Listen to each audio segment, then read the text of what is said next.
We can get some analysis now from Jamal Benomar, who's a former UN Under-Secretary-General and joins us from New York. Jamal, thank you so much for your time.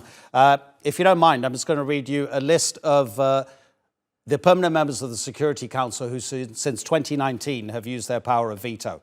So starting from February 2019, Russia, China, Russia, China, Russia, China, Russia, China, Russia, China, United States in 2020, and then Russia, Russia, Russia, China, Russia. How much does that power of the veto hamper the work of the UN? Well, definitely, the power of the veto has been problematic. It has hindered, the work of the Security Council. But the issue here is that this debate about the enlargement of the Security Council or the reform of the Security Council is not new. It started a long time ago, at least in 1993, when Boutros Ghali presented his agenda for peace.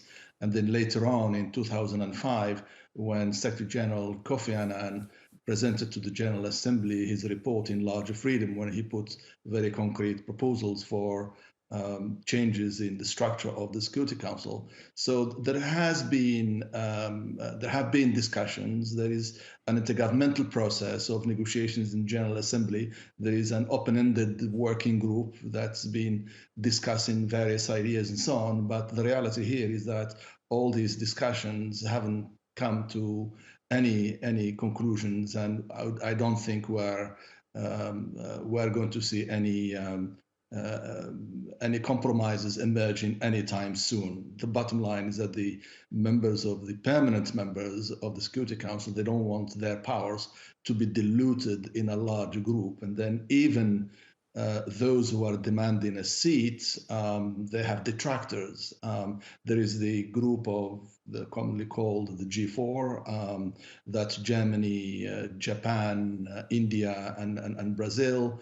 But for each one of them, from within their group, their regional group, there are detractors. Like for Brazil, Mexico and Argentina definitely they don't want them to have the seats. In Europe, that Germany has been lobbying for a seat, but the Italians, it's the last thing they want to see. And then for India, obviously there is Pakistan, who is very much opposed, and Japan. You have South Korea also traditionally. Jamal, look, I totally get it, yes. Right? There are always going to be countries who have governments that don't see eye to eye with other nations. So there are always going to be disagreements. We had Jeffrey Nice on a few months ago. Jeffrey Nice is a British lawyer who took part in the International Criminal Tribunal for the former Yugoslavia. In fact, he was chief prosecutor in the trial of Slobodan Milosevic. And we were talking to him exactly about this, about the Security Council. And he said, and these are his words, he said the problem is you've got two dictatorships who have got permanent seats in the Security Council. So how can the body actually function in any way that's going to make the world a better place?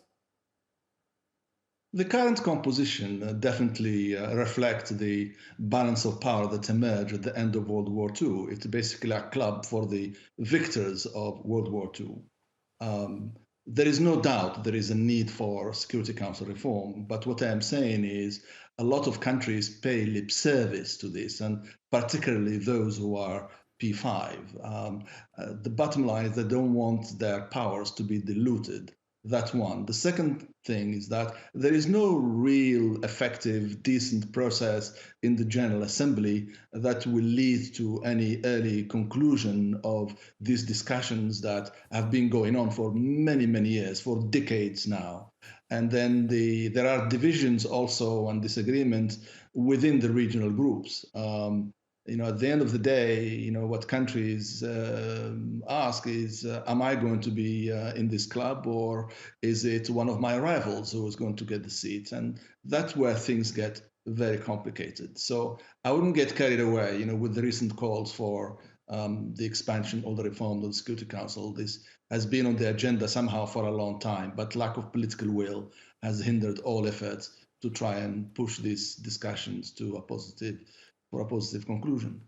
Totally understand what you're saying, Jamal, but when the US president says maybe it's time to think about reforms, it's worth discussing. So thanks very much for taking part in the discussion with us. Jamal Benomar. Thank you.